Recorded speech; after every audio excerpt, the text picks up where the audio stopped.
Lotus endured a pretty turbulent time in the 90s, passed like the parcel at a kiddie's party from General Motors ownership to the failed Bugatti outfit and onto Proton. When the original Elise was launched 4 years ago, the company's future depended upon it being a great car, which, fortunately, it was and still is in the 21st century, when Lotus is thriving. With Vauxhall's VX220 snapping at their heels, Lotus have taken the time to update their Elise. Producing a follow-up to one of the great cars of the 90s was never going to be an easy task, and this week we find out whether they've managed it as we test drive the new Lotus Elise.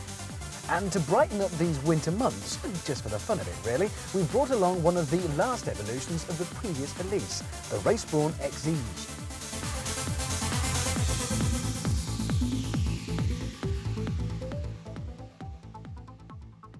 Now, whilst the previous model Elise was, enormous fun to drive, its looks were really not to everybody's taste. I'm not saying it was ugly, just a bit soppy looking, and certainly with none of the menacing road presence that its performance really deserves. So this new version has been toughened up. It's got a more aggressive front end with these slanted snake eyes. The sides have been more sculpted and it's got a more waspish waist, which in turn makes the rear look more beefed up. And then at the very rear end, there's definitely something of the forthcoming production supercar, the M250. When they set out to design the original Elise, practicality wasn't just at the bottom of the wish list. It wasn't on there at all.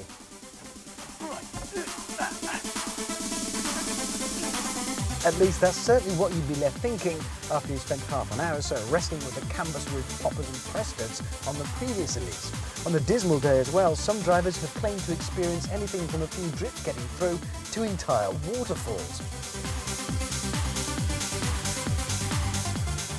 This, though, is the new Elise, and things have been improved, so it gets a new roof.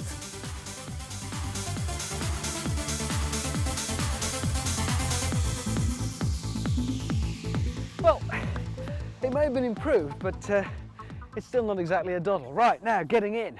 With the previous model, you did have to be a bit of a contortionist. But for this new one, well, it's hardly easy, but the doors are wider and lower and longer. And more importantly, this sill is a lot narrower. Doddle.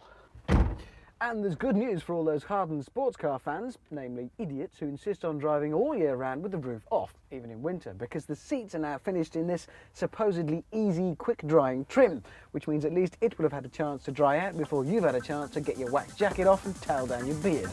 Good luck.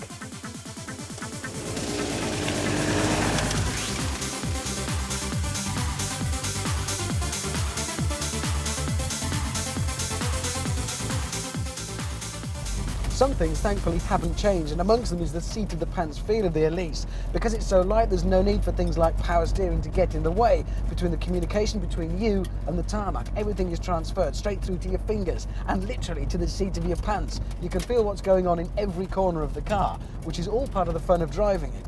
Whilst the old model had a reputation for superb handling, deservedly so, it could get a little bit skittery, particularly if you were backing off the throttle into a tight bend. They reckon to have remedied that with improvements to the handling of the new car, and it is still superb. There is a little less noise coming through from the engine, which seems quite a bit of a shame to me. I like that raucous feel, but again, this is oriented slightly more towards usability, I think, but you don't sacrifice any of that handling and performance. A good driver will be able to drive it to and hold it on the limit, but if, like me, you prefer to drive a little more flamboyantly, you might not ultimately go as fast, but I'm not in a race, I just want to have fun, then the Elise is superb because it's one car you really can hurl around with as much mad abandon as you like. You can moan all you like about the practicality of clambering in and out of it, and the engine noise as well. In fact, it might be as practical as an ashtray on a motorbike, but for a little over £22,500, it's a sharply focused sports car for people who place driving pleasure as their #1 priority. But if the new Elise is still a little bit too soft for you, why not try one of these? It's the Exige, based on the old Elise, and it is wild. What you get is a road-going replica of the old Elise race car. So it looks like a race car, it sounds like a race car, and it goes like a race car.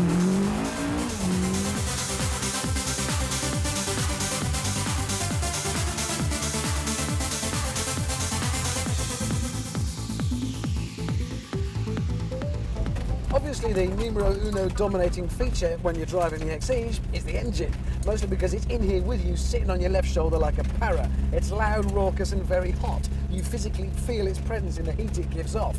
Mind you, one good point for comfort, we've got a hardtop, cosy.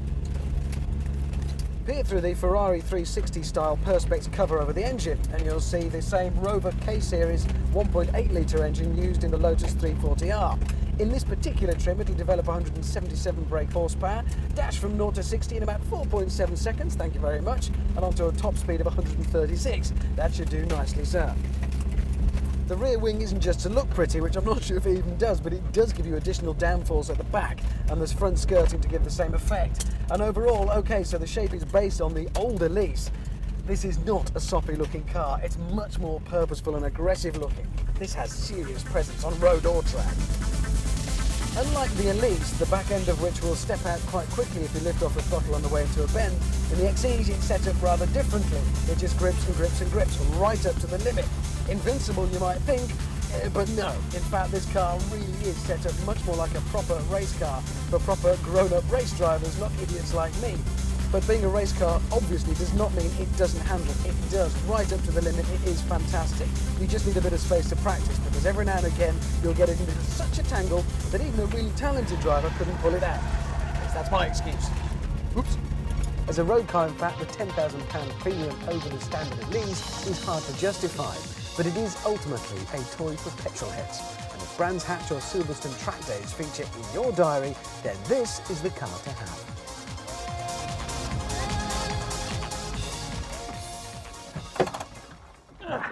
It's been great in recent years to see the resurgence of interest in two-seater sports cars. But whereas some of the big major manufacturers mess about making sure there's luggage space and they're comfy enough on long journeys to accommodate Aunt Agatha's piles, it's really good to see Lotus still making proper, no compromises sports cars. Sure, if you go for the Elise, there is enough room on board for a spare change of underwear. If you go for the Exige, there isn't even that. Ironic really, because this is the car where you're likely to need it. It is a serious tool for driving fast. If you are lucky enough to be considering buying either of these, all I can say is you are going to need a very big toy box to accommodate your new toy. If either was mine, I don't think I'd ever put it away, ever.